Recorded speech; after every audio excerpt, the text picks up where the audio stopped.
Jika bisnis Anda erat kaitannya dengan kegiatan impor, ketentuan mengenai penghitungan bea masuk dan pajak dalam rangka impor penting untuk Anda ketahui.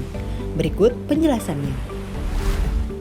PPN dikenakan tarif flat yaitu 10%, sedangkan bea masuk dan PPh diatur dalam Peraturan Menteri Keuangan terkait yang dapat pula diperiksa dalam Buku Tarif Kepabeanan Indonesia, atau bisa juga dicek melalui website Indonesia National Single Window di eservice.insw.go.id. Berikut ini dasar perhitungan bea masuk dan PDRI. 1. Nilai pabean adalah nilai transaksi. Nilai pabean sama dengan CIF, cost atau FOB, insurance, dan freight dikali NDPBM nilai dasar penghitungan bea masuk. 2. Cost atau FOB adalah nilai barang yang sebenarnya atau seharusnya dibayar. 3. Insurance atau asuransi yang tercantum dalam polis asuransi. Apabila asuransi ditutup di dalam negeri, asuransi dianggap nihil. Importir wajib melampirkan polis asuransi. 4. Freight adalah ongkos angkut sampai pelabuhan tujuan sesuai Bill of Lading, BL, Airway Bill, atau dokumen lainnya. 5. Apabila tidak ada data biaya kirim atau freight dan asuransi, maka A.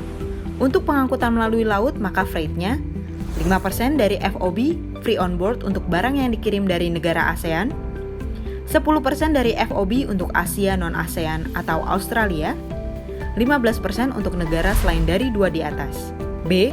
Untuk pengangkutan udara ditentukan berdasarkan tarif International Air Transport Association IATA. C. Asuransi ditetapkan 0,5% dari nilai cost and freight CFR. 6. NDPBM nilai dasar penghitungan bea masuk.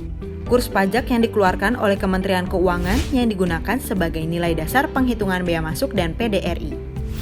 NDPBM diperbarui secara berkala seminggu sekali dan dapat diperiksa melalui website Direktorat Jenderal Bea dan Cukai Kementerian Keuangan.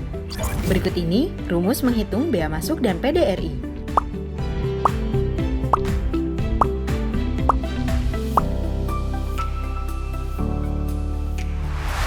Untuk memudahkan Anda, berikut simulasi penghitungan dengan contoh kasus.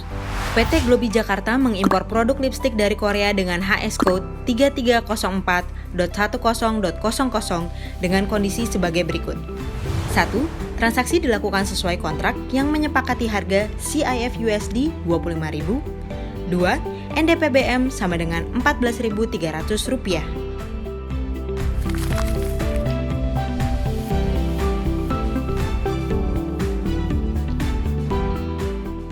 Bagaimana jika memanfaatkan skema ASEAN Korea FTA? Dengan memanfaatkan skema AK FTA, importir bisa mendapatkan keringanan bea masuk saat impor. Importir juga dapat mengetahui tarif preferensi AK FTA melalui INSP. Apabila dalam contoh kasus ini PT Globi Jakarta menggunakan skema AK FTA untuk importasi lipstiknya, maka tarif preferensi untuk bea masuknya adalah sebagai berikut. Bea masuk yang tadinya 15% menjadi 0% apabila importir tersebut memanfaatkan skema AK FTA dengan melampirkan form AK pada saat pemberitahuan impor barang.